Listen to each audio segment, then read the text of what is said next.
हाँ, प्यारे मित्रों, नमस्कार। आज का दिन पुनः आप सभी के लिए सुख और समृद्धि लाने वाला रहे। और जहाँ जहाँ भी आप स्थित हैं, रह रहे हैं, वहाँ आपका जीवन सुरक्षित रहे, ये कामना है हमारी। आज भी फिर हम एक नई कड़ी के साथ आप लोगों के बीच में उपस्थित हैं कि भारतीय ज्ञान परंपरा की जो हमारी यात्रा कड़ी दर कड़ी चल रही है और आप लोगों का सहयोग भी मुझे मिल रहा है, प्रतिक्रियाएं भी मिल रही है। इससे जो मेरी पाठकीय यात्रा है, जो मेरा दर्शन का क्षेत्र है विद्यार्थी के रूप में, उसमें मैं और ठीक रूप में आप लोगों के सामने आऊं।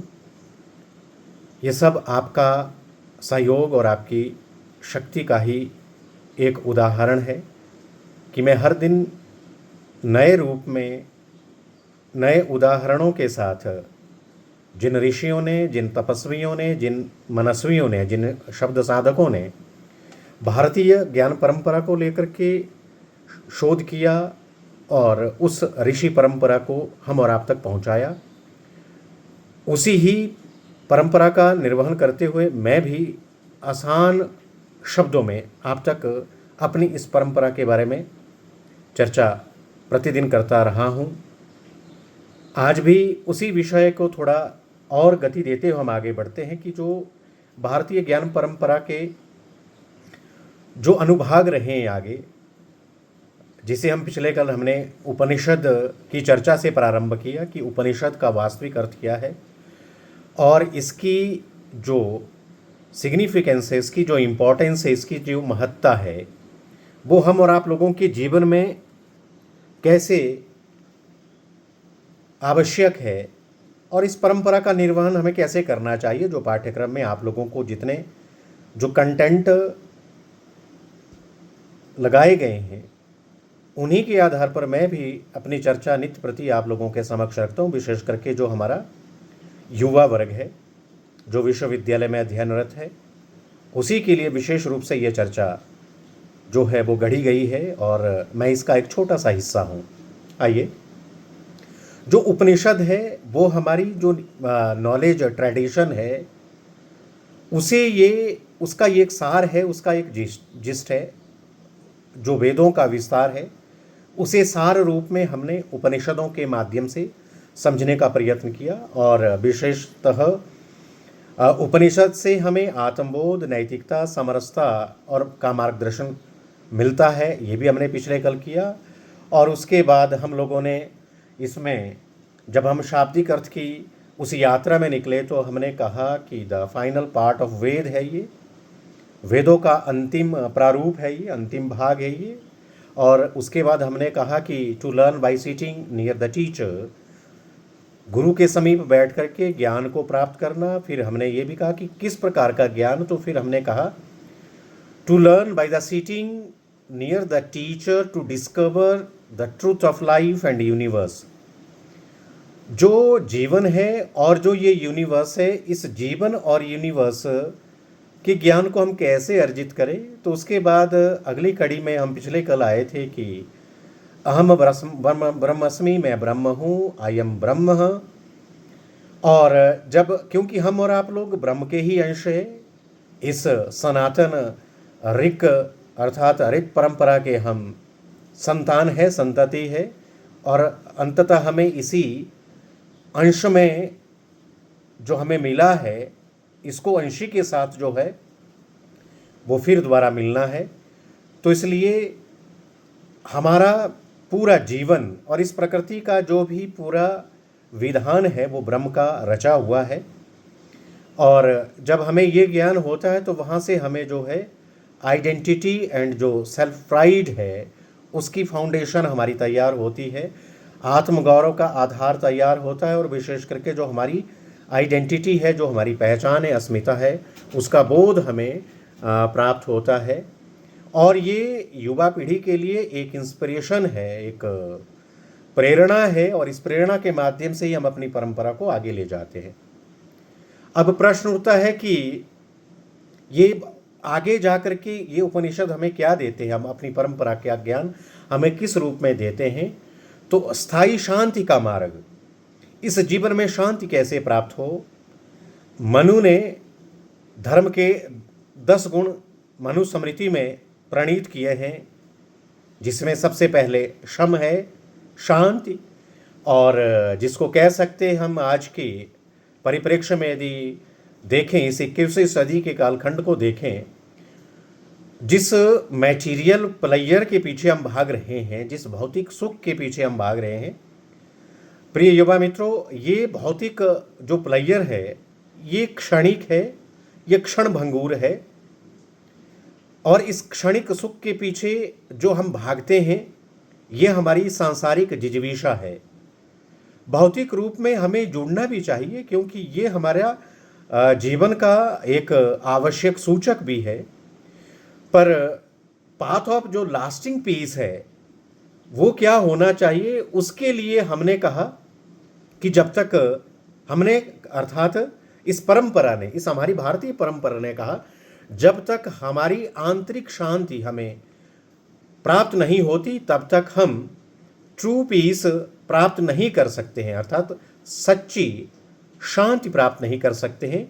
सच्ची शांति उस ब्रह्म के ज्ञान से ही प्राप्त होती है, और मैटीरियलिस्टिक जो प्लेयर है उससे नहीं मिल सकती। इसके लिए हमने कहा कि नायाम आत्मा, कठोपनिषद में कहा है, उपनिषद का एक प्रभाग है, जैसे ईशावास्य उपनिषद है, कठोपनिषद है, केन है, और बहुत सारे उपनिषद है, उसके बारे में आगे चर्चा करेंगे। नायम आत्मा प्रवचनेन लभ्य, ये कहा है कठोपनिषद में, नायाम आत्मा प्रवचनेन लभ्य। ये कठोपनिषद का एक मैं आपको कोटेशन दे रहा हूँ। इसमें कहा है कि जो हमारा जीवन है इसमें जो पीस है, जो इंटरनल पीस है, वो तभी हमारे पास आएगी जब हमारे पास आत्मबोध होगा। आत्मबोध का मतलब है जो हम और आप लोगों का पंचमहाभूत का ये जो शरीर है, पृथ्वी, जल, वायु, आकाश और अग्नि से ये शरीर बना हुआ है, जब इस शरीर ने इस भौतिक जगत से विदाई लेनी है तो ये उसी अंश में मिल जाता है जिन अंशों से हम और आप लोगों का शरीर बना है। और वास्तविक सच्चाई भी यही है। हमारी परंपरा, युवा मित्रों, और हमारा जो पारंपरिक ज्ञान है, इसका अर्थ ये बिल्कुल भी नहीं है कि हमें जीवन में कोई काम नहीं करना चाहिए। कर्म प्रधान जीवन ही आत्मिक शांति देता है। अब कर्म भी कैसे होने चाहिए? धर्म आधारित। अब धर्म कौन सा? मैन मेड या जो सनातन है? तो यहां एकदम से हम और आप लोग इस बात को, इस बिंदु को और इस इंपॉर्टेंट जो हमारा ध्येय वाक्य है, इसको हम अपने भीतर स्थित कर ले कि मैन मेड जितने भी धर्म हुए हैं वे मैन मेड धर्म जो हैं वो नष्ट हुए हैं, और जो ब्रह्म आधारित धर्म है वही सदा सर्वदा के लिए रहता है। भूत में भी था, पास्ट में भी था, प्रेजेंट में भी है और फ्यूचर में भी रहेगा। जिसके लिए मैं बड़ा अच्छा एग्जाम्पल पिछले कल दिया था। सूर्य का धर्म है प्रकाश। जब से ये प्रकृति बनी है तब से लेकर आज तक सूर्य उदित हुआ है और अस्त हुआ है। ये नियम है, विधान है, जिसको हम ऋक भी कहते हैं, ऋत भी कहते हैं, अर्थात प्रकृति का प्रथम विधान, सनातन कोड ऑफ कंडक्ट। यहां जो है आगे जाकर के पृथ्वी का जो धर्म है वो है धारण करना। न जाने कितने युद्ध इस पृथ्वी में हुए हैं और हो रहे हैं, न जाने कितने कलुषित कार्य, पाप आधारित कर्म इस पृथ्वी पर हो रहे हैं, पृथ्वी फिर भी उन सभी जीवात्माओं को जो इस प्रकार के कुकृत्य कर रहे हैं फिर भी उसे धारण की अवस्था में अपने साथ रख रही है। तो पृथ्वी का धर्म धारण है, जो कि प्राकृतिक है, जो कि सनातन है, और ये जो सनातन है ये सत्य का धर्म है। इसको हम कह सकते हैं जो उपनिषद वेदों का जिस्ट है, जो वेदों का सार है, जो वेदों का अंतिम भाग है, वो कहता है कि जो हम और आप लोगों की शिक्षा के जो उद्देश्य है, जो 6 अंग मैंने अब आपको बताए थे, वेदांग जिसमें शिक्षा है, फिर व्याकरण है, फिर निरुक्त है, फिर कल्प है, फिर छंद है, फिर ज्योतिष है। ये हमने पहले वाली चर्चा में कर लिया है। अब शिक्षा का मूल उद्देश्य क्या होना चाहिए, एजुकेशन का गोल क्या होना चाहिए, ट्रुथ होना चाहिए, और विशेष करके हम कैसे आगे सच्चाई के साथ बढ़ रहे हैं। सच्चाई का ज्ञान, सच्चाई का बोध ही शिक्षा का अंग रहना चाहिए। यदि असत्य से हम अपने जीवन को आगे ले जाएंगे तो वो हमारी जो शिक्षा का मूल ध्येय नहीं है, वो हमारी एजुकेशन का ऑब्जेक्टिव नहीं है। अतः उपनिषदों में कहा गया है, स्पीक द ट्रुथ, हमें सच बोलना चाहिए। और संस्कृत में एक कोटेशन है, सत्यम वद धर्मम चर। सत्य हमें बोलना चाहिए और धर्म का हमें आचरण करना चाहिए। और धर्म को भी हमने सनातन धर्म से इसे जोड़ा है। जब से इस प्रकृति का विधान हुआ, जब से इस विराट पुरुष ने इस प्रकृति को प्रणीत किया, वही धर्म हमारे भीतर भी होना चाहिए। और वही जो है सच्ची शिक्षा का भास हमारे भीतर होना चाहिए। वो तभी होगा जब हम आत्मगौरव का अनुभव करेंगे। और फिर उपनिषद कहते हैं कि कैरेक्टर बिल्डिंग कैसे होता है, वो ट्रू एजुकेशन से होता है। चरित्र निर्माण जो है वो सच्ची शिक्षा से होता है। और आसान शब्दों में मैं कहूँ, character building is equal to truth या ट्रू एजुकेशन। जब आपके पास सच्ची शिक्षा होगी तभी आपके पास जो है कैरेक्टर होगा, एक सच्चा चरित्र होगा, एक सुदृढ़ चरित्र होगा। ये भी हमारे उपनिषद हमें कहते हैं। अब इसमें सोशल हार्मनी कहाँ से आती है? ये सारे अब देखिए किस प्रकार से हम लोग अपने जीवन को अब वैल्यू आधारित कर रहे हैं। पहले शिक्षा के साथ हमने जोड़ा, शिक्षा भी कौन सी, जो चारित्रिक निर्माण करती है। चरित्र कौन सा, जो धर्म आधारित होता है। धर्म कौन सा, जो सनातन है। सनातन कौन सा, जो ब्रह्म आधारित है, मेन मेड नहीं है। देखिए हम कितने पीछे तक जा रहे हैं। ये हमारी भारतीय परंपरा है। इसलिए हमारी भारतीय परंपरा का जो ज्ञान है वो अक्षुण्ण है, वो नष्ट नहीं हुआ है, ब्रह्म आधारित है। इसलिए सर्वम खलविदम ब्रह्म, ऑल दिस इज ब्रह्म, सर्वम खलविदम ब्रह्म। ये सब जो कुछ हम देख रहे हैं ये ब्रह्म का ही एक अनुभाग है। ये कोटेशन संस्कृत है। सर्वम सभी कुछ, खलविदम ब्रह्म। उसके बाद message of unity in diversity, विविधता में एकता का संदेश। यदि हम अपने देश को भी देखें, पूर्व से लेकर के पश्चिम तक, उत्तर से लेकर के दक्षिण तक, तो हमारे देश में भी जो हमारी जीवन शैली है, जो हमारे रीति रिवाज है, जो हमारे कस्टम्स है, जो हमारे रिचुअल्स हैं, वो अलग अलग प्रदेशों के अलग अलग है। तो इसलिए हमने कहा message of unity in diversity, विविधता में एकता का संदेश हमारी भारतीय ज्ञान परंपरा का मूल ध्येय रहा है। इसलिए जब हम विविधता में एकता का संदेश देता है तो फिर जाति, धर्म, भाषा से ऊपर उठने की हमें प्रेरणा मिलती है।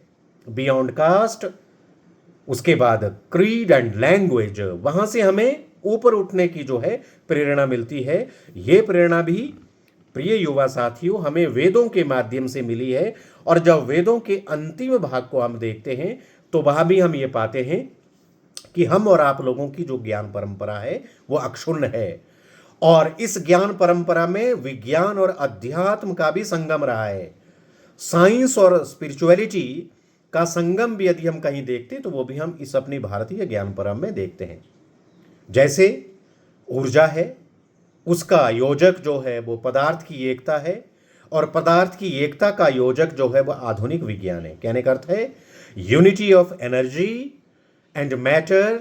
और उसके बाद जो मॉडर्न साइंस है उनका कैसे समवेत रूप में प्रयोग होना चाहिए, ये भी हमारी भारतीय ज्ञान परंपरा में इसके भी अनेक उदाहरण मिलते हैं। उपनिषद कहते हैं कि जगत एक ही तत्व से उत्पन्न हुआ है, मतलब कि universe from one essence, universe एक ही तत्व से उत्पन्न हुआ है। विकास और संतुलन की राह, पाथ ऑफ बैलेंस्ड डेवलपमेंट होनी चाहिए। जब हम बैलेंस में डेवलपमेंट नहीं करेंगे तो हम कहीं ना कहीं आचार में व्यभिचार ला रहे हैं। जब आचार में व्यभिचार आता है तो आज जिस प्रकार से हम पूरे प्रदेश में देख रहे हैं, पूरे देश में देख रहे हैं, पूरे संसार में देख रहे हैं, हर एक देश किसी न किसी आपदा से ग्रस्त है। उसका कारण क्या है? उसका कारण है हमारे जो डेवलपमेंट के जो पाथ है वो बैलेंस्ड नहीं है। हमने विकास का संतुलन असंतुलित कर दिया है। इसी कारण हमारे यहाँ बाढ़ आ रही है, इसी कारण हमारे यहाँ भूस्खलन हो रहा है, इसी कारण हमारे यहाँ भूकंप आ रहे हैं, इसी कारण हमारे जो मैदानी इलाके वो जल प्रवाह में डूब रहे हैं। इसका कारण है जो डेवलपमेंट का हमारा जो तौर तरीका रहा है वो अनबैलेंस्ड रहा है। और हमारे परंपरा में हमारे उपनिषद और हमारे वेद कहते हैं कि ये पूरा जगत एक तत्व से बना है, और यदि इस एक तत्व को हम जानेंगे नहीं, और जब हम अपने विकास की यात्रा को प्रारंभ करते हैं और उस विकास की यात्रा में हमारे पास बैलेंस्ड डेवलपमेंट का पाथ नहीं होगा तो हम आगे जो है अच्छा नहीं कर सकते हैं। अतः हमें ज़रूरत है कि हम विकास भी करें, शिक्षा भी धर्म आधारित हो, और विकास को हम संतुलन पर उसको संतुलन के निकष पर हम रखें, उस पैरामीटर पर रखें, तभी हम एक श्रेष्ठ भविष्य की कामना कर सकते हैं। आप सभी सुखी रहें, स्वस्थ रहें। जिस जिस जगह जिस जिस स्थान पर आप हैं, आप बड़ी सावधानी से अपना जीवन व्यतीत करते रहें। नित्य प्रति हम ऐसे महत्वपूर्ण विषयों के साथ आप लोगों के बीच में रहने वाले हैं। आपका जीवन सुखी रहे, स्वस्थ रहे। नमस्कार।